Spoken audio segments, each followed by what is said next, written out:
A textura e a granulometria dos solos, referente ao capítulo 2 de Física dos Solos, será discutida nesta videoaula. Seja bem-vindo.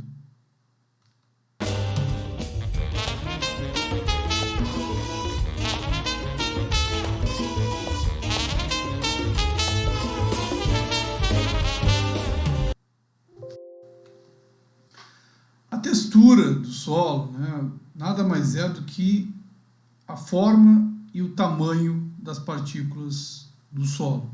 Então, quando vamos falar aí da forma, que pode ser subangular, arredondada, laminar, e também do tamanho, do diâmetro, dessas partículas, a gente trata isso como textura do solo. Já a granulometria do solo é a medida do tamanho dessas partículas. Então, e essa granulometria vai ser separada em diferentes faixas de valores que vão representar diferentes tipos de solo. Essas propriedades granulométricas ajudam bastante o engenheiro geotécnico a entender alguns dos comportamentos deste material quando ele for ser utilizado lá na construção, certo?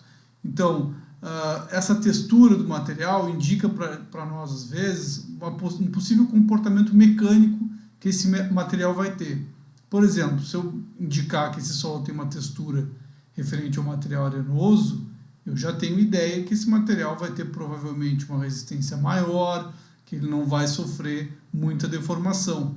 Ao contrário, se eu tenho um material com uma textura de material argiloso, ou seja, vai ter maiores deformações, vai ter capacidade de carga pequena. O mesmo se dá para o comportamento hidráulico, propriedades hidráulicas que esse material vai ter. Materiais em uma faixa granulométrica, com um tamanho de diâmetro, com um formato de grão, podem indicar uma maior facilidade para a água passar pelos seus vazios. Ou me indicar, por exemplo, que este material vai criar vazios maiores dentro do solo, favorecendo assim a drenagem. E o contrário também é verdade, Um material com grãos menores ou um material mais bem distribuído, ele vai fazer com que esse solo talvez tenha uma permeabilidade, um coeficiente de permeabilidade menor. Então percebam, assim como índices físicos que eu falei para vocês na outra videoaula, a textura, a granulometria do solo também nos diz muito sobre esse material e como ele vai se comportar no campo e que propriedades ele pode ter para o engenheiro. Então, às vezes parece que a granulometria é uma coisa pequena, mas não, ela nos indica muita coisa sobre este material, certo? A classificação textural, ela pode separar quanto ao tamanho dos grãos, então se os solos são granulares ou finos. Esse é um termo até um pouco equivocado, porque se pensarmos bem, todos os materiais são compostos por grãos, então todos são granulares. Mas na engenharia geotécnica a gente costuma se referir a materiais granulares como materiais que predominam partículas visíveis a olho nu. E materiais finos, ou solos finos, os que predominam partículas não visíveis a olho nu. Então já consegue separar quem são os atores aí, Os granulares, os materiais mais grosseiros, as areias, as pedras, e os solos mais finos, os siltes, as argilas. A gente pode classificar também, segundo a textura desse material, quanto à forma dos grãos. E a gente pode ter grãos angulares ou subangulares, pode ter grãos arredondados ou subarredondados, lamelares e fibrilares. Os arredondados e subangulares geralmente são para materiais aí, por exemplo, angulares com um formato mais bicudo, Então, por exemplo, britas, eu tenho esse tipo, pedras, Britas eu tenho essa característica. Grãos mais arredondados, os grãos de areia, ou grãos de seixo rolado em rio, são grãos mais arredondados.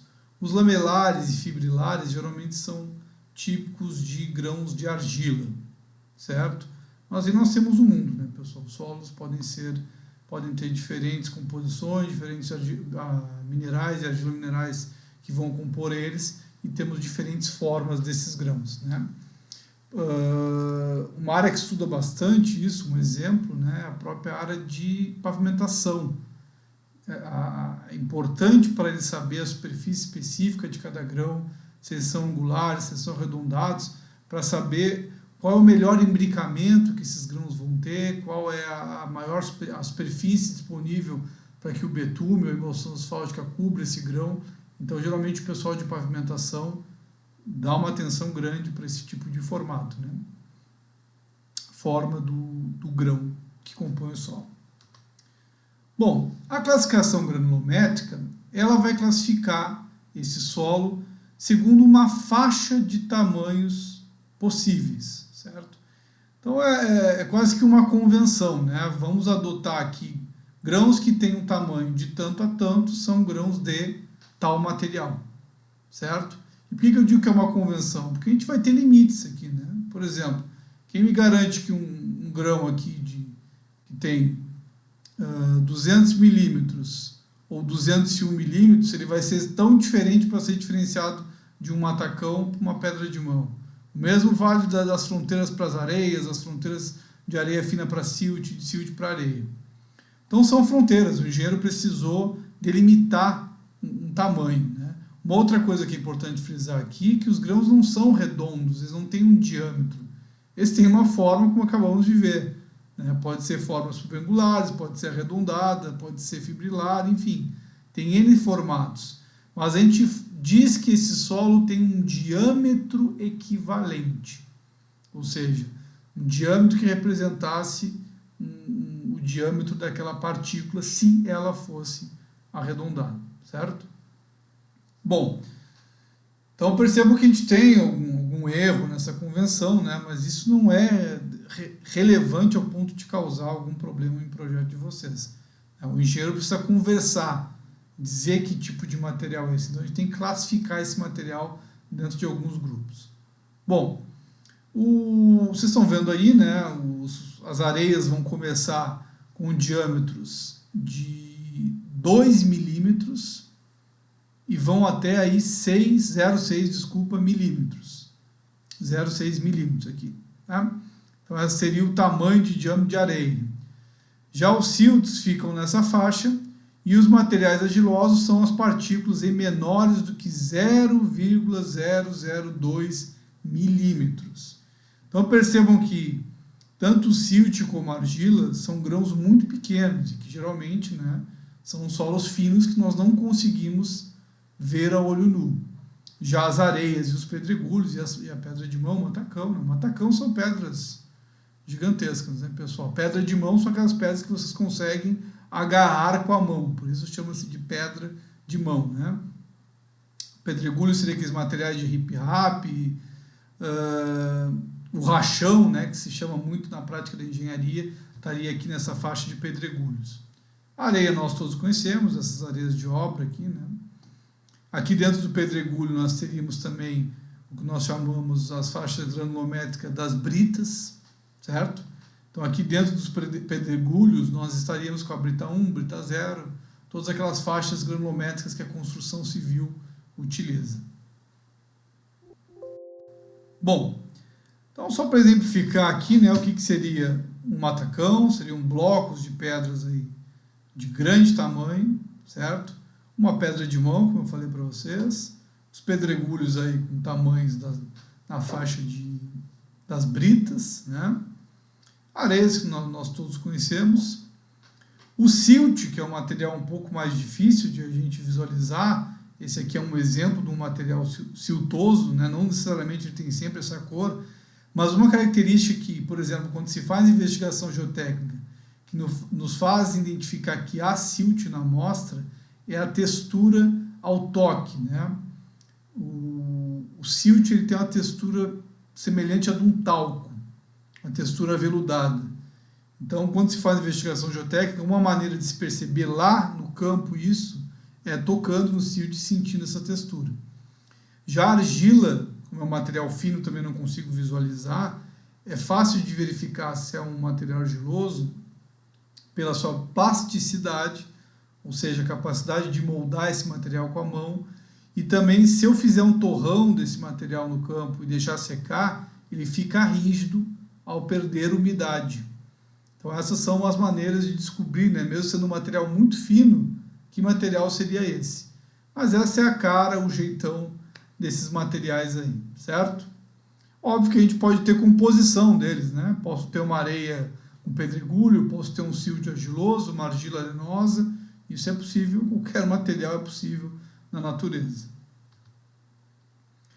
E como é que nós identificamos, então? Como é que é feita a análise granulométrica de um solo, né?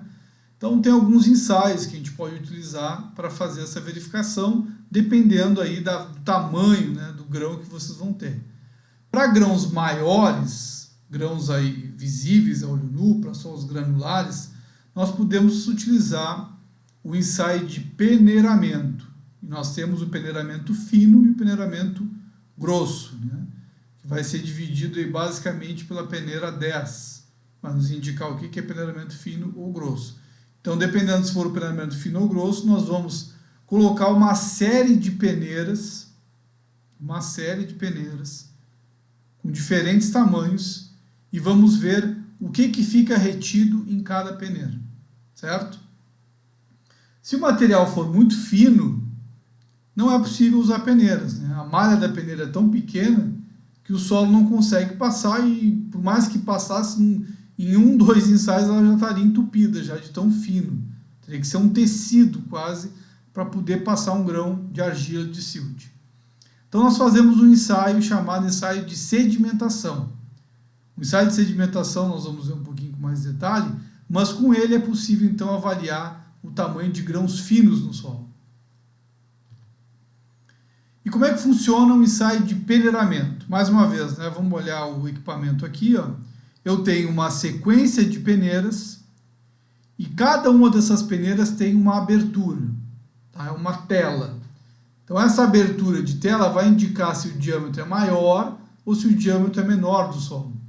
Então eu começo com as peneiras com abertura maior e vou indo para as aberturas menores de peneira. Eu coloco essa sequência de peneira, coloco o solo no topo do agitador e o movimento de agitação desse equipamento mecânico vai fazer com que os grãos maiores não consigam passar pela abertura, mas os menores, devido à agitação, consigam passar. Então cada uma das peneiras vai reter uma quantidade de material em função da abertura da malha da peneira. O que eu faço então? Primeiro, eu vou pesar cada uma das peneiras para verificar que quantidade de material ficou nelas. Depois eu vou pegar o peso de cada uma das peneiras e vou dividir pelo total. Ou seja, eu botei lá em cima da sequência de peneiras 500 gramas e uma das peneiras me indicou 100 gramas. Então eu vou botar 100 gramas divididos por 500 gramas. Então eu vou ter uma porcentagem em relação ao peso total. Depois eu vou fazer a porcentagem acumulada retida, que nada mais é o que? Cada peneira, eu vou pesar a primeira peneira, vou ver quanto tem, vou pesar a segunda na sequência, na terceira e assim por diante. E eu vou acumulando esses pesos, somando a primeira com a segunda, a segunda e a terceira, e o somatório desses pesos eu vou dividir em função do peso total. Isso vai me dar a porcentagem acumulada retida no ensaio. Bom, eu posso querer saber também o que passou, né? Que numa peneira eu tenho material que ficou na peneira e eu tenho material que passou por ela, ou seja, um material que era menor que aquele diâmetro. Como é que eu faço isso? Simplesmente eu diminuo de 100% o acumulado de cada peneira. Então, com essas informações, eu consigo montar a minha curva granulométrica do ensaio de peneiramento. E nessa curva granulométrica, eu vou ter tanto porcentagem passante quanto porcentagem retida. Porque imaginem vocês, né? Se 0 ficou retido, 100% passou. Se 50% ficou retido naquela peneira, quer dizer que 50% passou. Então, o gráfico ele é espelhado, né, em função disso. Então aqui eu coloco as porcentagens que eu tenho acumuladas. E no eixo X eu coloco os diâmetros referentes a cada peneira. Então percebam aqui, ó, que aqui nada mais é que o diâmetro de cada peneira. O diâmetro da abertura, diâmetro equivalente, né, referente à abertura de cada peneira. E vocês acabaram de ver aqui em alguns slides acima, ó, que cada solo tem uma faixa de diâmetros equivalente. Então, o que eu vou fazer? Peguei a peneira X, ela tem uma abertura de tanto. Então, eu vou pegar esse diâmetro dessa peneira e vou botar a porcentagem acumulada nela. E assim eu monto a minha curva granulométrica, lembrando que essa escala dos diâmetros é uma escala logarítmica, tá? Bom, essas aqui são as peneiras. Então, basicamente, eu vou fazer isso.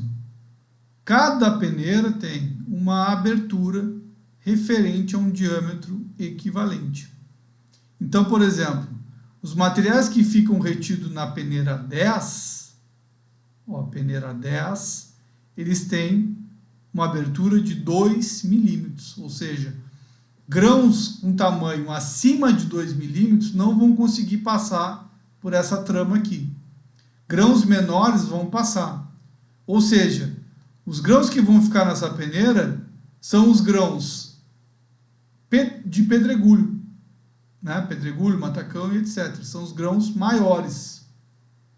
E os grãos que vão passar nessa peneira fina aqui, ó, a peneira 200, são grãos de 0,074. Vamos voltar alguns slides, ó. Quem é que passa na 2 aqui? 2 milímetros, ó. 2 milímetros é o limite superior das areias. Peneira 200, 0,074. Quem é que passa aqui, ó? Já estou na faixa dos solos finos. Então percebam a importância dessas duas peneiras. Essa peneira me separa pedregulho de areia e essa peneira me separa silt de areia. Ou seja, essa peneira me separa grãos grandes e essa aqui os grãos finos. Então, entre elas duas, eu vou ter as areias. Depois dessa, eu tenho os materiais finos. Os argilosos, né? Desculpa, peneira 200, argilosos. Argilosos e siltosos também, desculpa. Corrigindo mais uma vez. Bom, e como eu falei para vocês, né, a nossa peneira mais fina que a gente utiliza é a peneira 200. Não tem peneira... Tem até, por exemplo, na oceanologia, quem trabalha com sedimentologia, eles têm algumas peneiras depois da 200, menores ainda, né? Mas o problema é que essas peneiras têm uma vida útil muito pequena, porque olhem como é que é a trama da peneira. É quase difícil de enxergar olho nu, né? Imaginem vocês os grãos passando aqui, com o tempo, rapidamente essa peneira fica com os grãos presos nela e inviabiliza a execução de ensaios com solos mais finos que isso, tá? Então, na engenharia, a peneira 200 é meio que o nosso limite inferior. Aqui seria o limite superior para areias. Se eu quiser mexer com materiais pétreos, eu vou ter que usar uma outra sequência de peneira e com um agitador um pouco maior. Bom, o que eu faço então? Se a peneira 200 me limita lá aos materiais siltosos e eu não tenho mais muita coisa mais para baixo, o que eu vou fazer para identificar essa porção fina? Como é que eu sei quanto tem de silt, quanto tem de areia, se essa peneira não tem mais peneiras depois da 0,074, depois da 200? Eu vou usar um ensaio de sedimentação. E o ensaio de sedimentação ele é baseado na lei de Stokes, que, supondo que uma esfera caindo através de uma massa líquida de extensão infinita, após os primeiros instantes de queda, a esfera atinge uma velocidade constante, que é a função do quadrado do seu diâmetro. Então perceba a equação aqui, ó, a velocidade de descida da partícula depende do quadrado do seu diâmetro e também da viscosidade deste material. Certo? Então, a lei de Stokes nada mais que relaciona isso. O diâmetro equivalente das partículas, o D, com a velocidade de sedimentação V, a velocidade que esse grão vai para o fundo da proveta, dentro de um meio líquido com uma viscosidade que eu não sei, depende do solo que eu tenho, da água e a temperatura que eu tenho no ensaio, e o peso específico conhecido deste material. O γS, se vocês lembrarem da aula anterior, é o peso específico real dos grãos, que eu consigo obter através do ensaio do piquenômetro. Tá? O γW aqui é o gama da água e o μ é a viscosidade, certo? Bom, então o que vai acontecer? Qual é a base da lei de Stokes? Se eu pegar esse material, pegar uma proveta de 1 litro, encher com solo com água, sacudir bem essa proveta e largar na bancada, os grãos vão tender a sedimentar. Então, num tempo zero, eu tenho grãos, tanto os grãos pequenininhos, quanto os grãos médios, quanto os grandes, dentro dessa mistura, numa determinada profundidade. Todos estão aqui no instante zero, porque eu sacudi e eu misturei todos. Quando eu repouso a proveta na bancada e marco o tempo, quais são os grãos que vão descer primeiro? Os maiores, são mais pesados, vão chegar no fundo primeiro. Tá? Lembrando que eu estou num meio líquido viscoso. Então, eu tenho uma certa resistência desse líquido à descida. Então, os grãos maiores vão descer primeiro. E depois os grãos menores vão descer com mais dificuldade, porque eles não vão conseguir cair com a mesma velocidade que um grão mais pesado. Então é nisso que a lei de Stokes se baseia, no tamanho do grão, que vai ter um peso maior e vai sedimentar mais rápido. Como é que funciona o ensaio? Eu pego primeiro uma solução de solo aí, em tanto 50 gramas, 120 gramas, dependendo do material. Esse material que eu vou pegar aí é passante na 10. Então guardem essa informação. Passante na 10. É a peneira mais grossinha aqui. Ó. É essa peneira. Que material vai passar por aqui? Areia, argila e silt. Tudo isso passa na peneira 10. Quem é que não passa aí? Pedregulho. Não passa aí nem matacão, obviamente. Tá? Então, o que eu estou separando? Estou separando areia, silt e argila na peneira 10. Então, vai chegar uma amostra lá do campo, um saco de solo, eu vou pegar esse saco de solo, vou pegar uma porção, vou passar na peneira 200 e vou ver só esse material que passa. O material que passa, eu vou separar 120 gramas ou 50 gramas, dependendo da fração fina que esse material tiver, e vou colocar num recipiente com água destilada e uma solução defloculante de hexametafosfato de sódio. Hexametafosfato de sódio, agora acertei. Tá? Para que eu faço isso? Esse defloculante ele vai separar possíveis grumos que possam ter no solo. Que não me interessa isso, não me interessa vários grãos unidos ali formando um grumo. Isso não é um grão.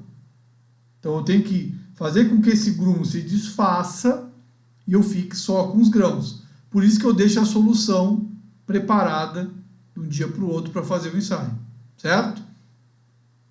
Depois eu pego esse material no outro dia lá e boto ele, boto no mixer durante um tempo para dar também uma separada ali e jogo esse material dentro de uma proveta e vou sacudir vigorosamente essa proveta, tentando não perder nada de partícula. Por quê?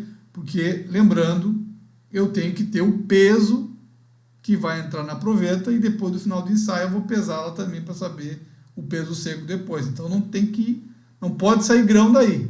Então tem que vedar bem a tampa na boca da proveta e sacudir vigorosamente. E quando eu repousar essa proveta, eu ligo no mesmo momento o cronômetro. Por quê? Admitindo que a forma da partícula é esférica, eu posso expressar a velocidade dela em função da distância z e do tempo. Certo?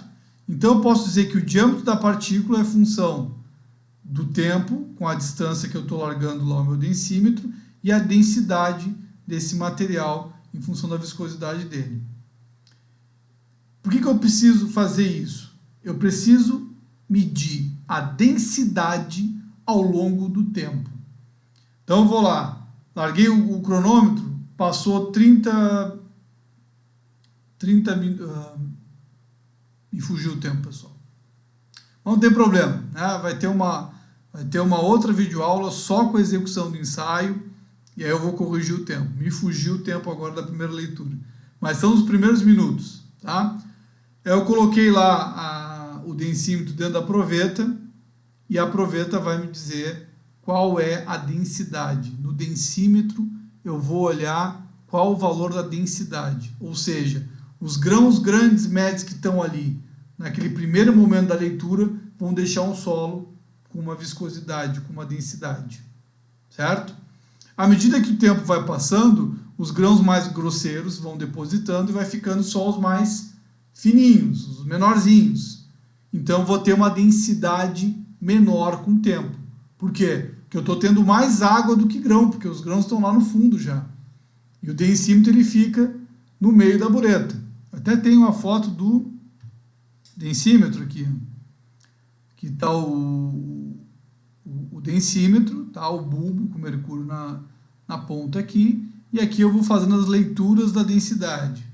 E do lado eu tenho um termômetro, porque durante o ensaio eu tenho que fazer a leitura do densímetro e da temperatura da água, porque ela vai mudar o peso específico da água se a temperatura mudar, né? Mesmo que a sala esteja controlada, com uma temperatura controlada, eu preciso medir a temperatura, porque isso vai interferir. São grãos muito pequenos e qualquer leitura interfere.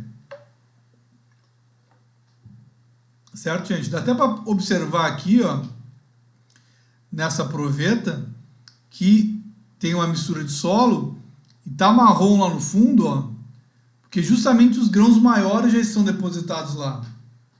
Então, seguido que eu largo a proveta na bancada, os grãos maiores já se depositam rapidamente, certo? E os grãos mais finos ficam boiando nessa massa aqui, líquida, e vão sedimentar com o tempo. E aí eu vou observando a medida da densidade com o tempo para justamente calcular através,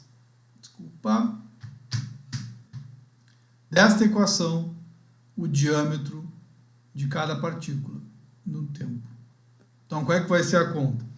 A conta vai ser o diâmetro, é o γS, que eu medi no piquenômetro, o peso específico da água corrigido, o peso seco que eu vou ter lá depois do ensaio, o volume da proveta, que geralmente é 1 litro, tá? A proveta tem 1 litro lá, e as densidades que eu vou medindo ao longo do tempo, menos o gama da água, vezes uma porcentagem, que é a porcentagem que eu tenho referente ao que passou aqui na peneira 10 que eu coloquei no ensaio, tá? Com isso eu vou calculando os diâmetros equivalentes. Não vou perder muito tempo aqui, porque, como eu falei agora há pouco, vai ter um vídeo só sobre os ensaios, tanto do peneiramento quanto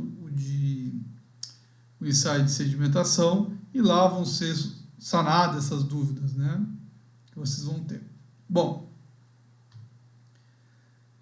então vamos pensar na curva granulométrica, onde é que esses ensaios se encaixam, tá? Isso é muito interessante, porque para montar a curva granulométrica, se eu tenho um material que é uma areia argilosa, só com peneiramento eu não consigo descobrir a porção fina.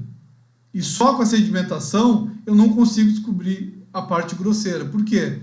Na sedimentação, quando eu largo a proveta, os grãos grandes do tamanho das areias já estão no fundo antes mesmo de eu conseguir colocar o densímetro ali dentro.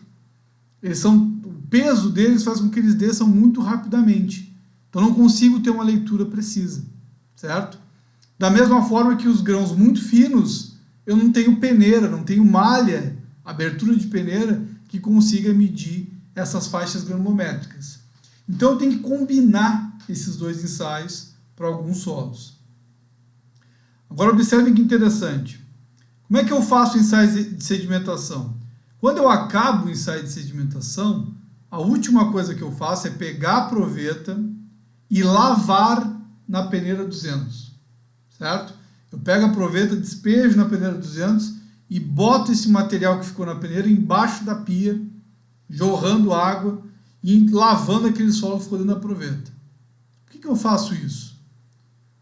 Porque no ensaio de sedimentação, eu fiz as leituras do material fino, desse verde aqui, ó. Essa faixa verde vai ser mensurada pela ensaio de sedimentação. O material que eu lavei na peneira 200, tá? Olhem que peneira 200 aqui, ó. O material que foi para o ralo é o material que eu medi com densímetro.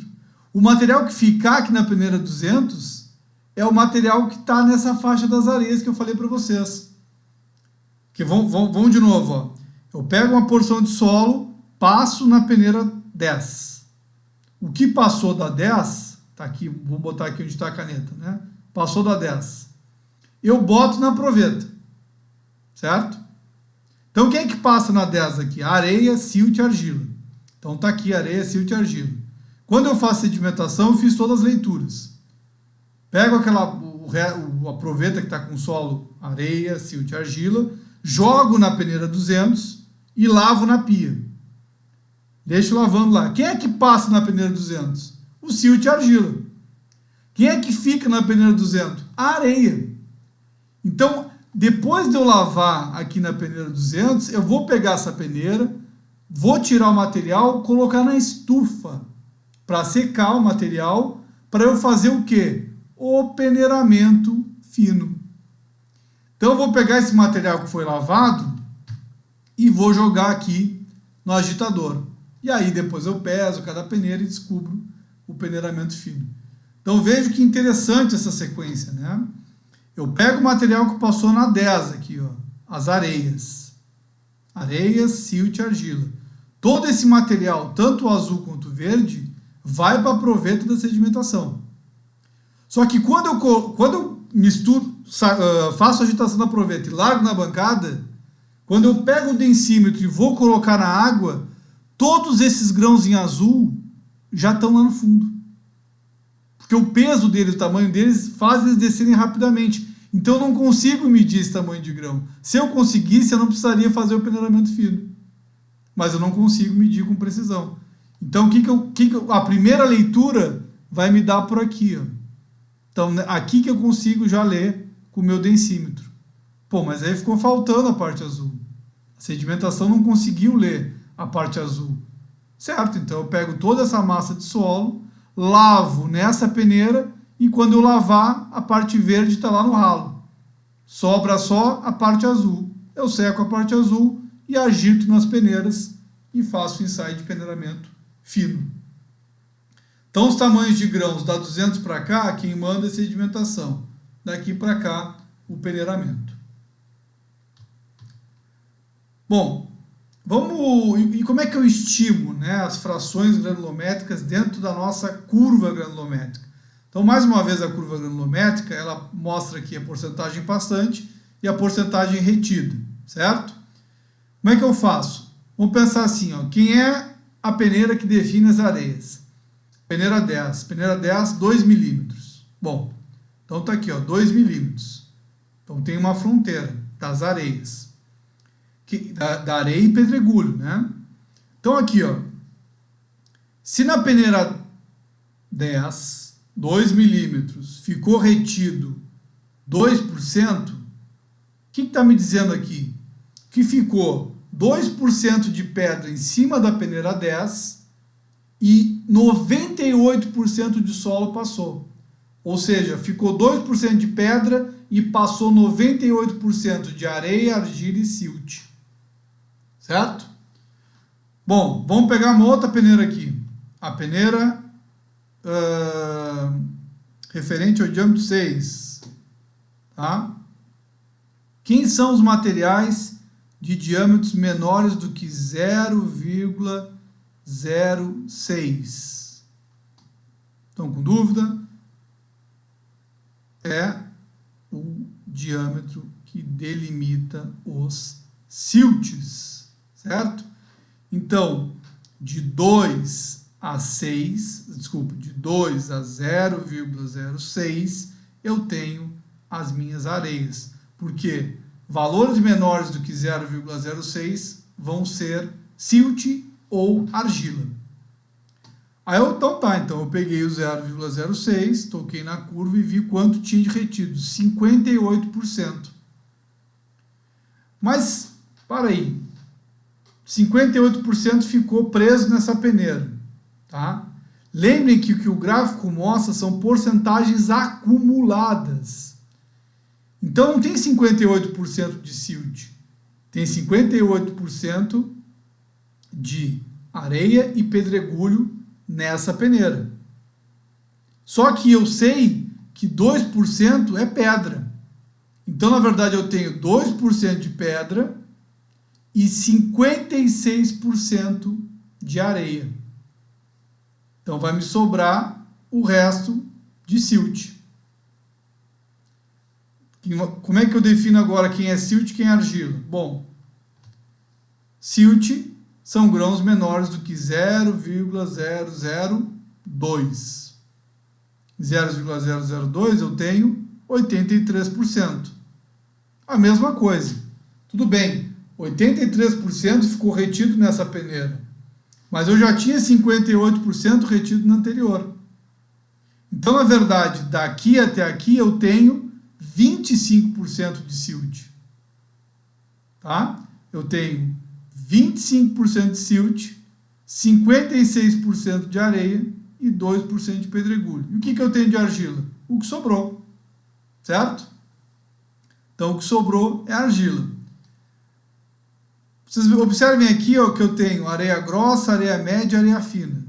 Eu falei só que tem 56% de areia. Então, vocês podem somar aqui, né?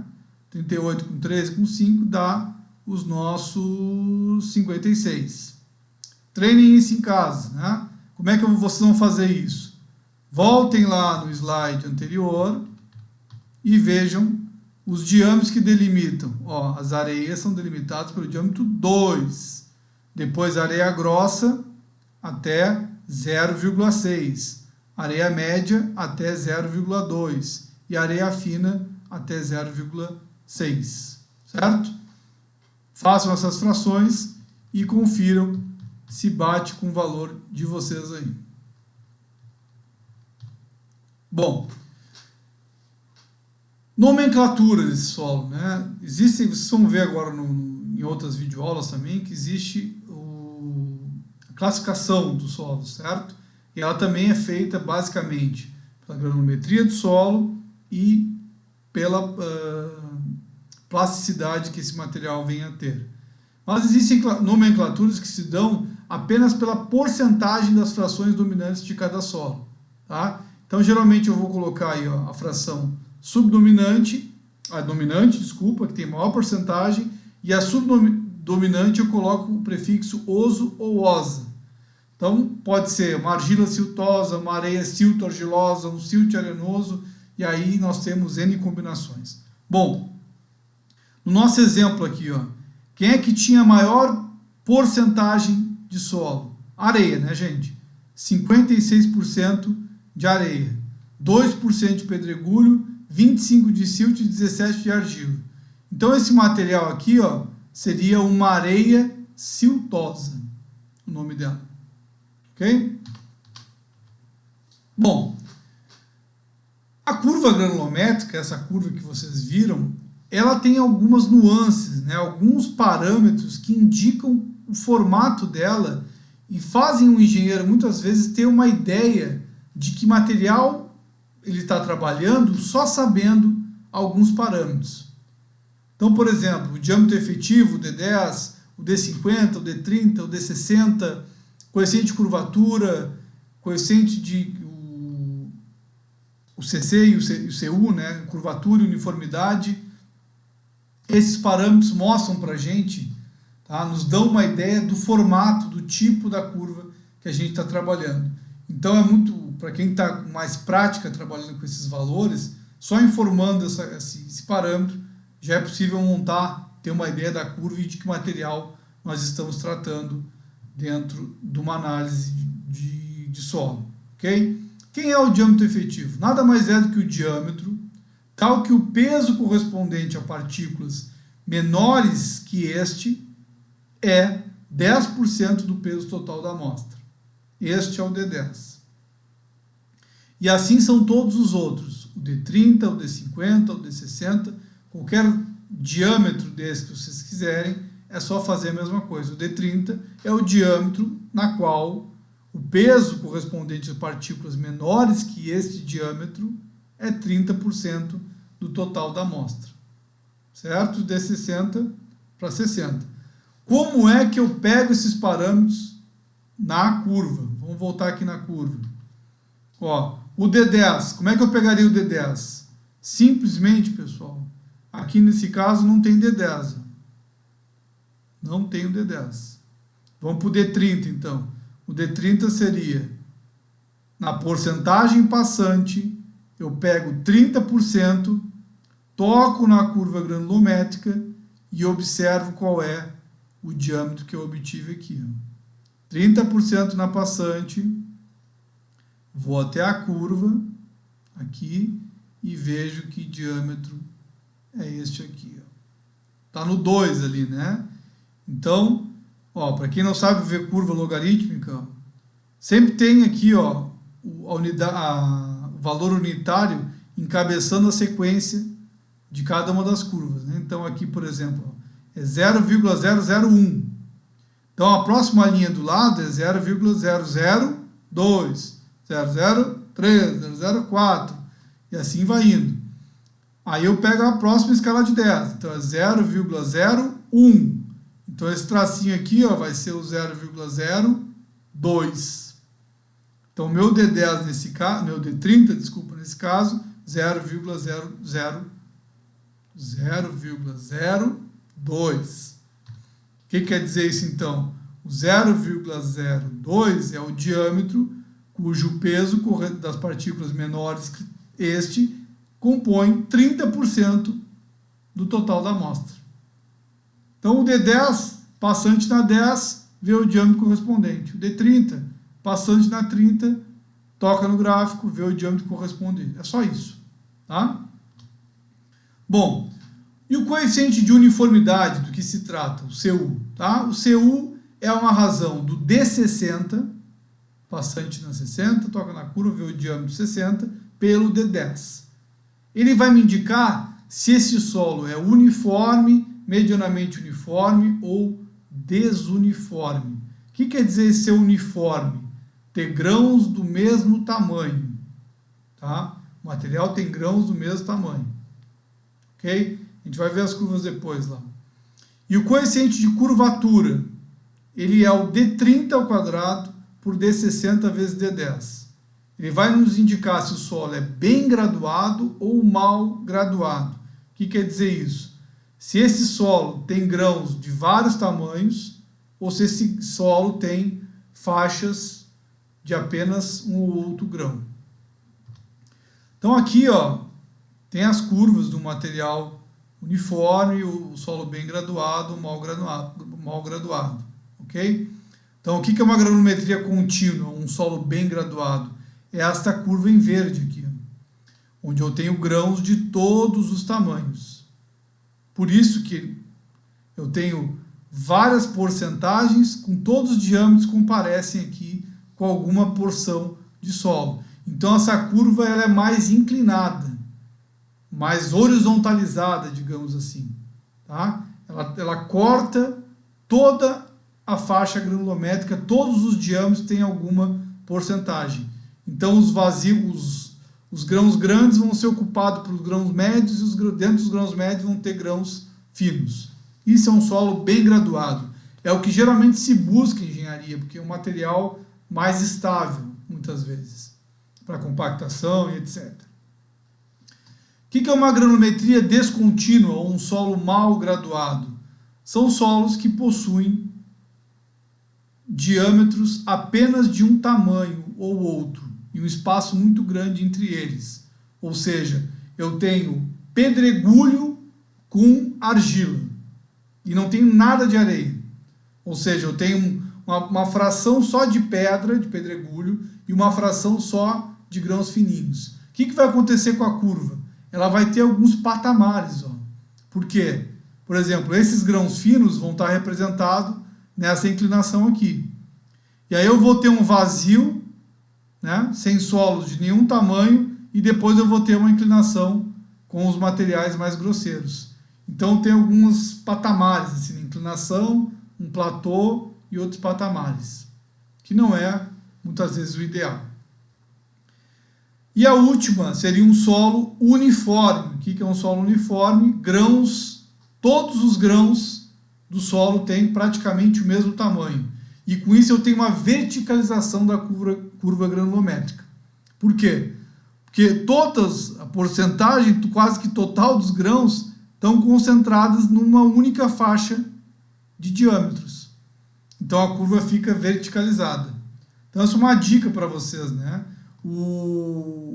Visualmente, quando a curva está verticalizada, tende a ser um solo uniforme. Se a curva está mais inclinada, mais horizontalizada, eu tenho um solo bem graduado.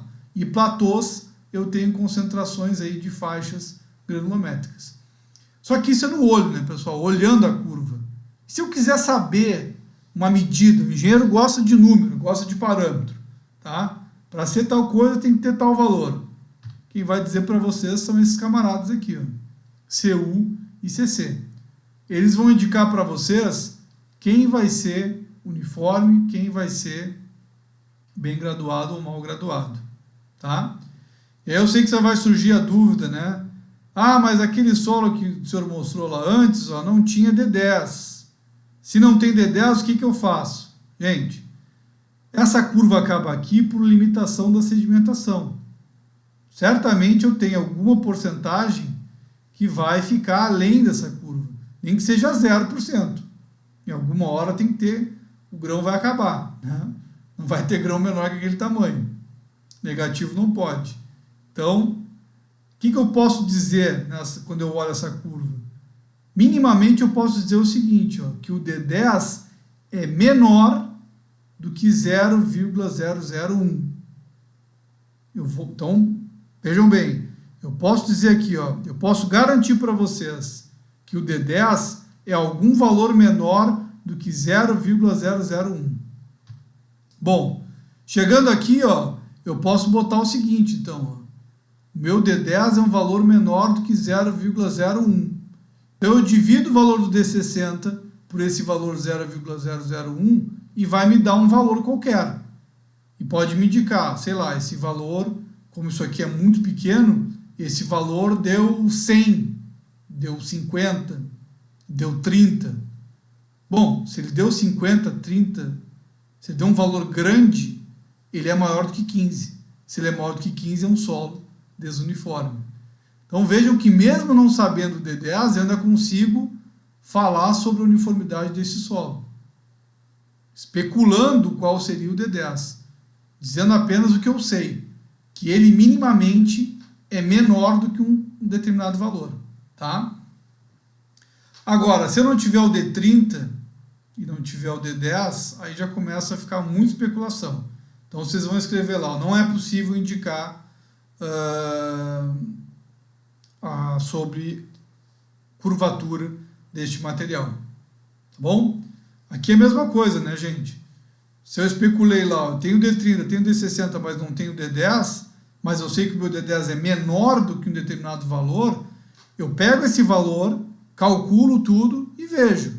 Se esse valor vai ser maior ou menor que um determinado valor, se ele não estiver dentro da faixa de 1 a 3, eu posso dizer que é bem graduado. Tá? Então, se essa conta aqui deu que ele é minimamente maior do que 20, bom, 20 não é nenhum em 3. Então, ele é mal graduado. Apenas isso. Tá? Então, mesmo não tendo D10, eu consigo estimar, né, quanto seria o D10. Bom, pessoal, por fim, tem aí só um slide com algumas curvas granulométricas de solos típicos do Brasil, extraído do livro do professor Souza Pinto. Tá? E a aula encerra aqui. Espero que vocês tenham absorvido os conteúdos e até uma próxima videoaula. Tchau!